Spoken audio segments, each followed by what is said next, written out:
Bonjour, bonjour, bienvenue dans cette nouvelle vidéo où je suis comme d'habitude très heureuse de te retrouver. On va discuter aujourd'hui autour d'un sujet relativement important qui sont les protéines. Je sais que quand on débute dans le monde végétal, on a tendance à croire qu'on peut simplement retirer la viande de son assiette et que des pommes de terre et des haricots suffisent amplement à combler les besoins. Or malheureusement c'est faux, on a besoin de protéines, c'est un macronutriment essentiel à la vie qui rentre dans plein de fonctions métaboliques, dans la constitution des muscles, des ongles, de la peau. Donc vraiment, c'est très important d'en manger suffisamment pour pouvoir avoir notre quota. Il y a des aides qui sont les poudres, les barres et tous les produits enrichis. Personnellement, tu m'as déjà vu dans les semaines dans mon assiette, dans les journées dans mon assiette. J'en consomme de temps en temps parce que ça représente une aide précieuse, facile et no prise de tête. Mais tu as, si tu le souhaites, également des petits gestes à appliquer au quotidien sans trop de difficultés qui vont augmenter ton apport de quelques grammes par-ci, quelques grammes par-là, mais qui au bout de la journée vont réellement représenter un apport non négligeable en plus. Là-dessus, on commence directement par le premier. Pour le premier geste, tu as sûrement déjà dû le voir dans certaines recettes que je présente, mais c'est d'utiliser du houmous comme base de sauce ou de vinaigrette, et en fonction du grammage que tu vas utiliser, ça peut vite représenter un apport de 3, 4, 5 grammes en plus, et c'est quand même pas négligeable. Sachant que si tu reproduis en plus de ça plusieurs conseils que je vais te donner dans cette vidéo, ça peut vite représenter un apport pas mal en plus. Alors le houmous, moi si je l'utilise comme sauce, je le laisse tel quel, et par exemple avec des potatoes, je trouve ça vraiment très bon. Mais comme vinaigrette, je rajoute simplement un petit peu d'eau. Alors si tu le trouves un tout petit peu trop dilué, je te conseille de rajouter un petit peu de moutarde, des épices et du jus de citron. Et là réellement tu obtiens une super bonne sauce pour les salades. Et franchement je t'invite à tester parce que moi je trouve même ça meilleur que certaines autres vinaigrettes. Une deuxième astuce est quand tu fais des préparations maison type salé, ne pas hésiter à remplacer une partie de la farine de blé par exemple par de la farine de pois chiches ou de lupin qui ont un apport en protéines relativement élevé. Par exemple, moi ça m'arrive de faire des tortillas, des wap maison, et là je les fais même carrément complètement à la farine de pois chiches. Pour ça, il te suffit d'en prendre, de rajouter plein des épices, un petit peu d'eau et tu arrives à te faire carrément une grosse crêpe. Ça reste super bon et ça te fait encore une fois un apport en protéines qui n'est pas mal. Tu peux également faire des cakes salés par exemple, des madeleines salées avec ce genre de préparation.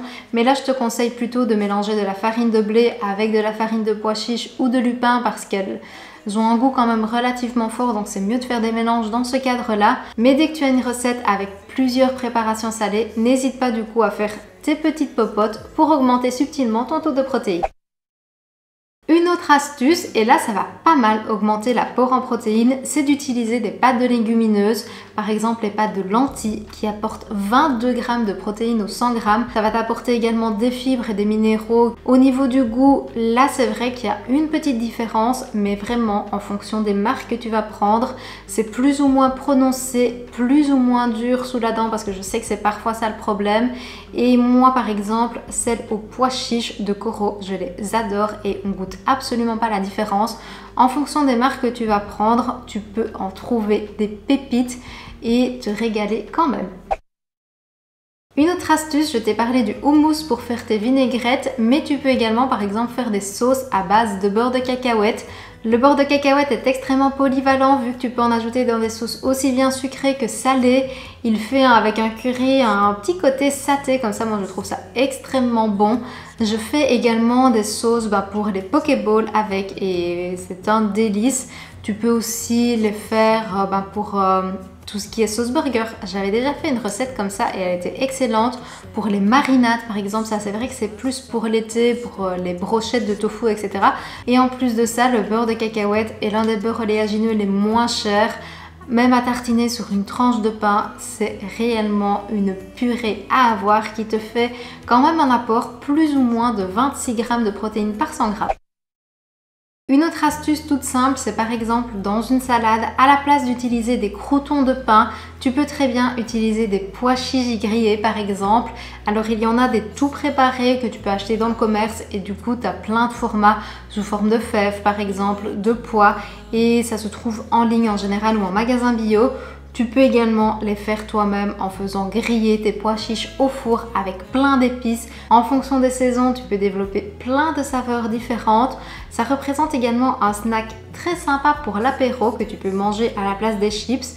Et tu peux vite avoir également 5, 6, 7 grammes de protéines en plus sans même t'en rendre compte et tout en gourmandise. Un truc que je fais depuis peu de temps et qui est pas mal pour augmenter le taux également, c'est d'utiliser du tofu soyeux pour faire tes sauces, tes crèmes à la place de la crème justement de soja qui est en liquide. Moi en général j'utilise un petit peu de ce tofu soyeux que je dilue avec des tomates pelées par exemple, de la moutarde, ça te fait une super bonne sauce.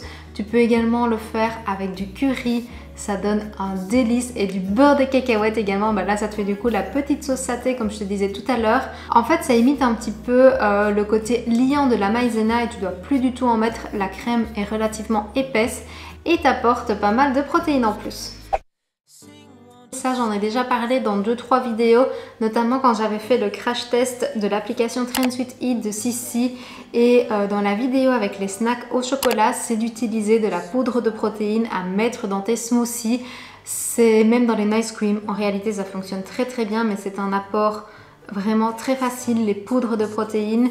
Ce n'est pas obligatoire, mais quand on pense qu'une scoop de 30 grammes t'apporte déjà 23 grammes de protéines, tout en gourmandise en fonction de la marque que tu vas choisir parce qu'il y en a réellement de très bonnes.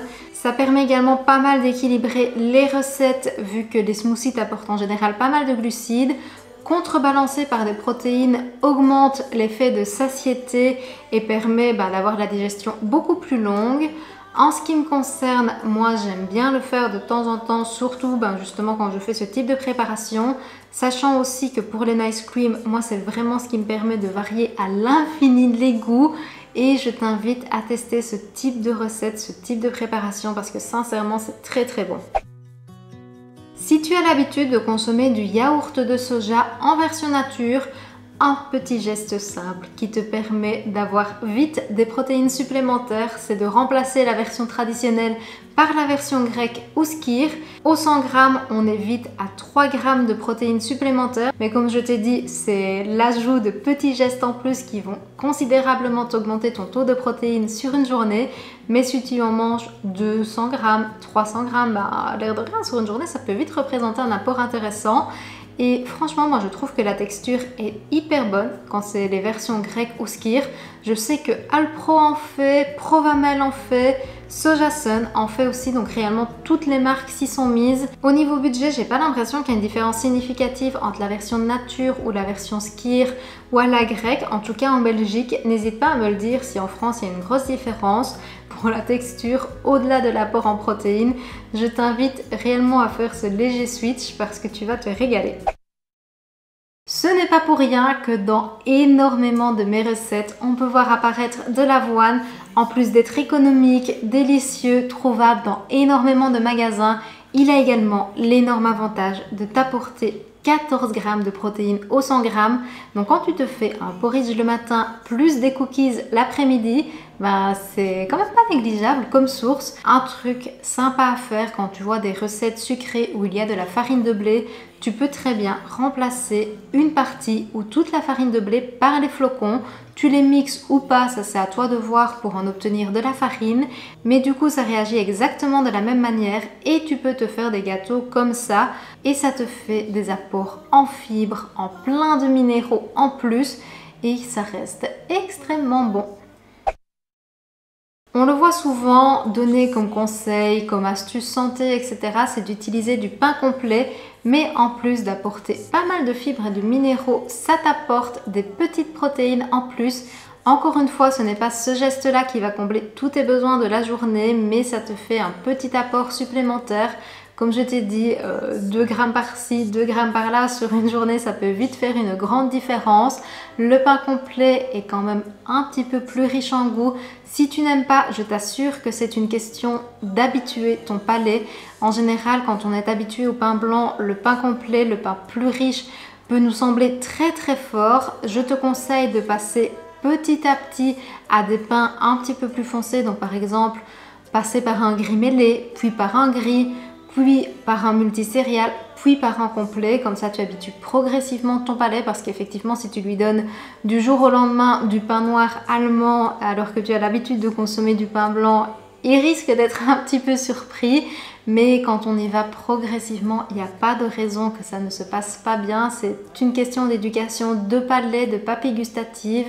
Et encore une fois, c'est tellement plein de bonnes choses, de bons minéraux, de bons nutriments, de fibres. Ta santé te dira réellement merci à ce niveau-là.